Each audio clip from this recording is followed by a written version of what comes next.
Good afternoon po mga kababayan, ma'am sir. This is Jam, the Filipino channel. Ang inyo pong lingkod. So today is January 24, 2026.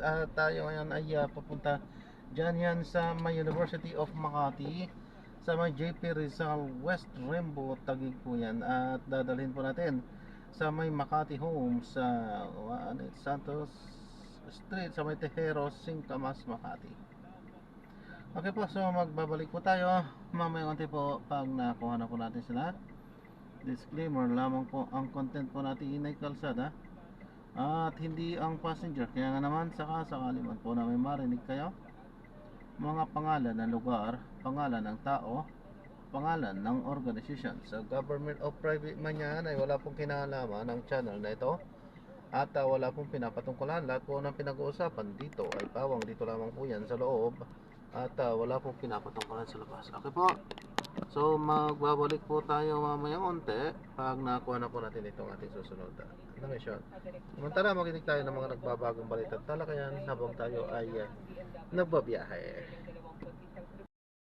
Takadang sa container ng Digital Pinoy. Pinag-iingat ng Philippine National Police sa publiko sa peking social media account ng pagkamitan sa pangalan ni acting PNP Chief Lieutenant General Jose Telencio Nartates Jr. Sa abiso ng PNP, hindi official ang nasabing account at anumang mensahe o solicitation mula rito ay hindi otorisado. Pinayuhan din ang publiko na verify na mga nakitang account sa social media at huwag magbigay ng personal na informasyon, dokumento o anumang halaga ng pera. Magtiwala lamang umano sa verified page ng PNP para sa mga informasyon sa pambansang pulisyan.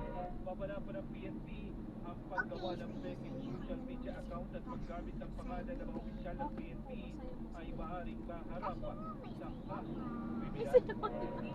Nung ano lang yun. Dating Senador Apong Revilla na nakakulong ngayon sa New Quezon City Jail Dormitory sa Payasan sa Quezon City.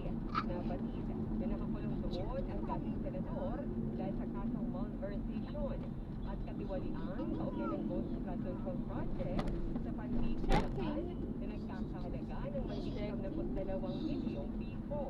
Alauna ng hapon nang magtutuon ng kanyang may bahay na si Cavite Congressman Rani Mercado Revilla at mga anak niyang babae.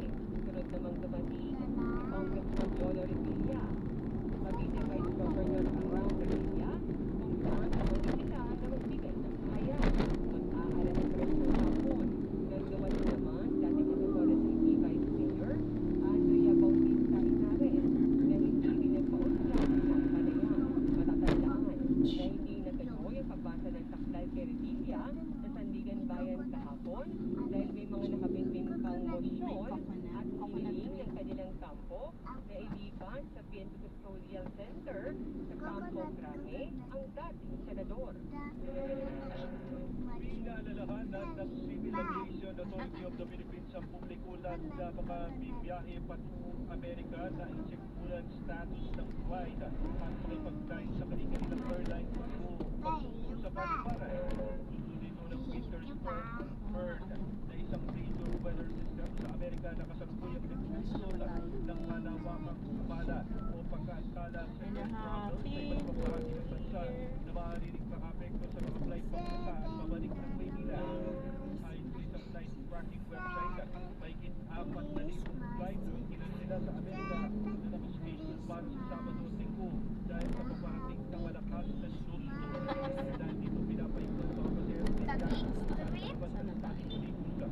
Pwede na tayong kumanan sa South Africa. Po. Kasi mga traffic kahapon, doon kami dumaan sa Binakot. Traffic. Panukalang Tricor Site Deal sa pagitan ng DPWH, Department of Education at Department of Agriculture para palakasin ang mga lokal na pamahalaan. Ayon kay Fencing, Sabihin nyo lang po ma'am kasi hindi ko po kabisado po yung sinasabi nyo po. Maya-maya ay tuturo ko pag malapit. Paaralan at mas malakas na rural Kasi connectivity. Diyan tayo pinapakaliwa talaga sa Binakod po. Ganyan, normal yan. Tapos lalabas ng masukol. Jeep Rizal ulit. lokal na pamahalaan na makapagpapatupad agad ng mga proyektong pang-infrastruktura at matataas na peace and order environment na papayagan ang mga programa na hindi naaantala. Dinimok din ng senador ang mga lokal na pamahalaan ay patupad Ayan yung sunod na po na kalsada. Kanan na po dyan. para Yan. mapabilis sa pagpapaabot ng Ito. serbisyo Opo. sa mga residente. One way. Excited na si Alex Ayala na makapaglaro Tapos sa kaliwa. Hanggawa Pilipino sa Exhibition WTA Game dito sa Pilipinas o ang Filipino Women's Kaliwa Open. dyan sa baba. Nanggaling si Ayala sa Australian Open kung saan usap-usapan sa Australian media ang mahapang Circuit? pila ng kanyang Filipino fans sa tennis court. Inaasahan na tutubugin din ang laro ni Ayala sa Rizal Memorial Yes. Sports Complex Tennis Court para sa WTA May 125 sunog Philippine kanina Women's dun sa Open. nilulusutan. Siya Kaya na naging nasunog. ensayo roon bago pa man ang umpisa ng palaro sa mga alalahanin ng mga Pilipino noong huling quarter ng 2025 batay sa survey ng Okta Research. Dagdag presyo sa kada litro ng diesel na kaangkat sa susunod na linggo batay sa pagtaya ng isang kumpanya ng langis. Presyo naman ng kada litro ng gasolina. Maaaring walang pagalaw o di kaya ay may kadating na dagdag presyo. Operasyon ng ilang proyekto ng Department of Transportation kabilang ang MRT-7 inaasahang magsisimula na sa susunod na taon. Tempora naman ng Metro Manila Subway target isagawa sa unang quarter ng 2020. Bilang ng mga pasyenteng nakinapang sa zero balance billing noong 2025, umabot na sa mahigit 1.5 bilyon. Tapos, Dalawa mula sa 21 Pilipino Gusto mo makita ng pagkuna ng buboka. dire-diretso lang po. Hindi natin makikita yung sunog doon, no? Yung sa kabila. Apat na iba pa. Yung sa kanan na yun, ang lawak niya na sunog. Dalawang traffic enforcement sa Dulong-dulo Quezon ka kaliwa. City na nakuha ng tumanggap umano ng pera mula sa motorista, tinibak na sa serbisyo.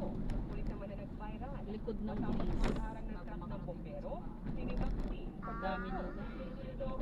Ah, Buhos ang kanilang bahay. yung pisong halaga ng isang kapat na Diretso lang po. Opo, kakaliwa po kayo dyan. Ito. Opo. bahay sa lungsod ng Caloocan.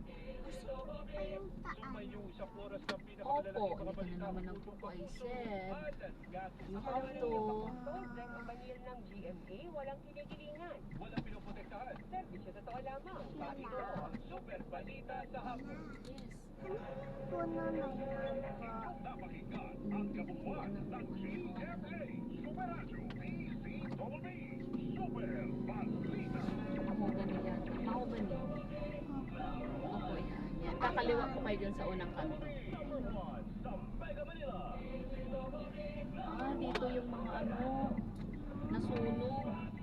Ayan sila oh. Diyan sila nag-tent. Oh, no? Dami nila. Yes. 700 plus katao yan sila.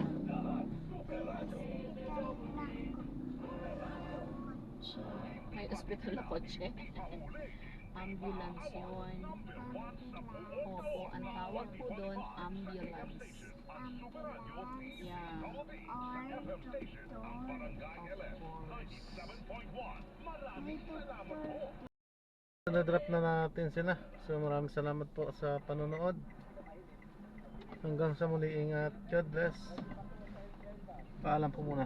Pansamantala tayo ay gagawa na ng ibang video sa ating susunod na misyon. Paalam po.